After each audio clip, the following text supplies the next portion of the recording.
l'OFS, c'est un organisme foncier solidaire qui achète des terrains pour réaliser des opérations d'accession sociale par un effet de dissociation du foncier. C'est-à-dire que l'OFS va rester propriétaire du terrain et va faire construire par un opérateur des résidences.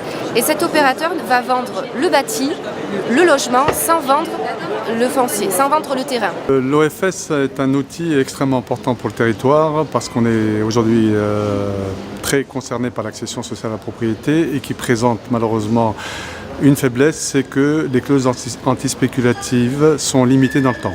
Elles sont limitées à 10 ans. Le gros problème que l'on a, notamment dans le Pays Basque, mais dans un secteur très tendu, lorsqu'on fait de l'accession à la propriété, malheureusement, on n'a pas de clause antispéculative qui soit longue. Donc nous avons eu le cas d'un projet à Guétari, par exemple, où nous avons vendu un T3 à 152 000 euros, qui s'est vendu 10 ans et demi plus tard, puisque nos clauses sont de 10 ans, à plus de 400 000 euros, et en plus pour être occupé 1 mois par an. Donc c'est vraiment insupportable. Et c'est pour ça qu'on a trouvé ce système qui permet que s'il y a un revente du logement, le prix est encadré ad vitam aeternam. Par le biais de ce dispositif original, seul le logement va être vendu sans la valeur terrain dans ce prix de vente. Donc ça sera moins cher? Ça sera bien moins cher. Plus on est en zone tendue, Guétari, Biarritz, Bidart, etc., plus la valeur du terrain est prépondérante dans le prix de vente. L'habitant va avoir 2 types de paiements à faire tous les mois.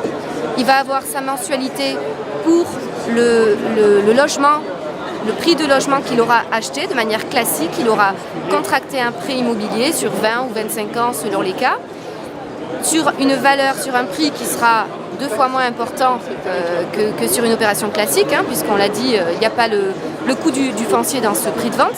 Et à cette mensualité va se rajouter le loyer du terrain qui sera directement payé à l'OFS, à l'organisme foncier solidaire. Dans ce dispositif-là, tout l'organisme foncier solidaire, l'OFS, va contrôler non seulement le prix des reventes, mais va également contrôler qui va y habiter, parce que le but c'est que ça soit toujours la résidence principale. Ces appartements seront toujours accessibles. Voilà, ils ne vont jamais sortir de l'accessibilité financière pour les ménages. Et donc ça va permettre de garder les actifs sur cette zone-là, d'éviter que ça devienne de la résidence secondaire à long terme.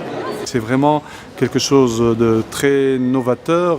C'est le premier au niveau de la grande région, nouvelle région Aquitaine, et c'est le premier même sous forme coopérative qui est réalisé par le Code.